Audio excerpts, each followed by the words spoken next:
Hello and welcome to Charter Local Edition Northwest. Today our crew is in Olympia and we're talking to your elected lawmakers about what they're working on for you. My guest now is from the Wenatchee area, Cary Condotta. Thank you so much for being here. Great to be back with you. You've come in this session just slugging for the small business owner. Well, as always, that's been my passion since the beginning, and I've been here a while. And I'm more concerned than ever that we are putting an awful lot of pressure on those businesses, and especially with this new package we saw today that just came off the floor literally before we filmed this.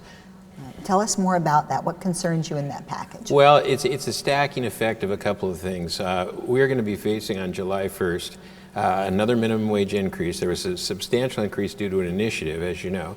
And then paid sick leave kicks in, so that's another cost that starts July 1st.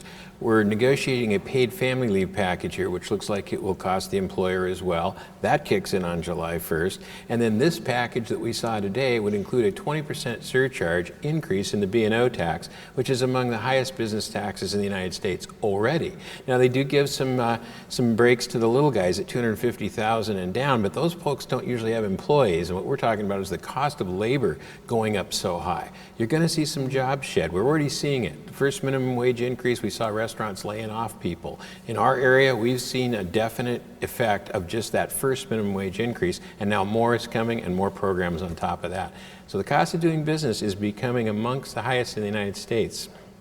Well, and then we have a neighbor that operates quite differently. We can compare and contrast because West Coast states a little more liberal, progressive, different attitude than what you get in maybe more of the conservative Intermountain states. Yeah, that's absolutely true. And we have one of those right next door in Idaho. And I have a friend who's a senator over there. And when I sent him this combination, this package, he said to me, gosh, we're going to have to reopen our transportation package and add more lanes on I-90.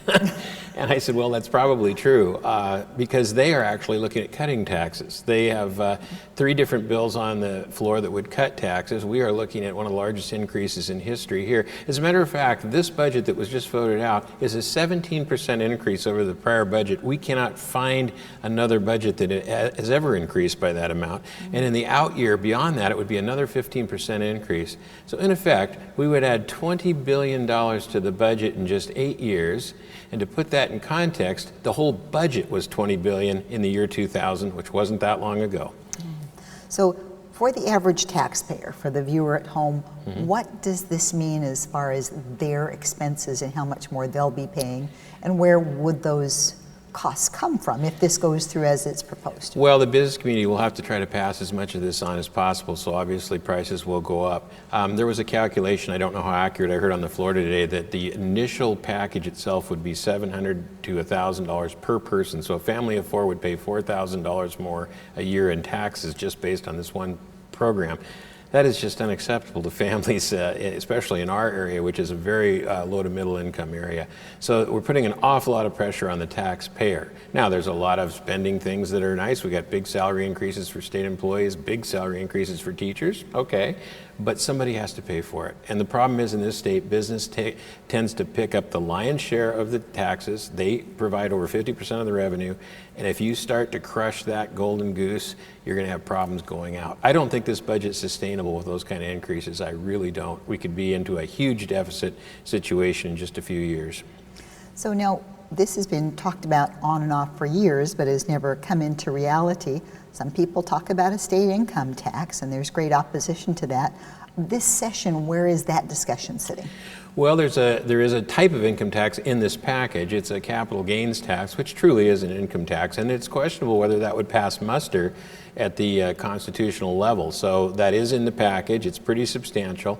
They've been pushing for that for a number of years, and I think that leads to an income tax because there is no state in the union that has a capital gains tax that does not have a personal income tax. It's unheard of. So I think this is the door to possibly an income tax. And yes, the voters have rejected it time and time and time again.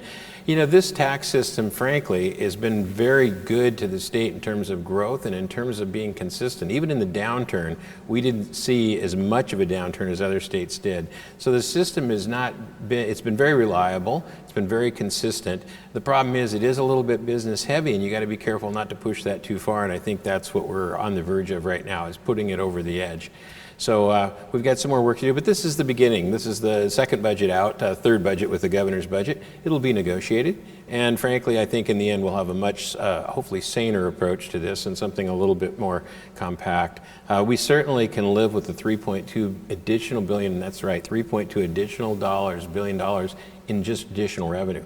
That's how much our growth in revenue has been. We can certainly live within those means without adding another $3 billion on top of that. All right, Cary, thank you for coming and explaining that. We wish you good luck with your work Thank you this so much. year. Well, I'm sure it'll be a fun couple of weeks. And thank you for your service to the voting public. Thank And you we so thank much. you for watching. I'm Dana Cowley in Olympia, and this is Charter Local Edition Northwest.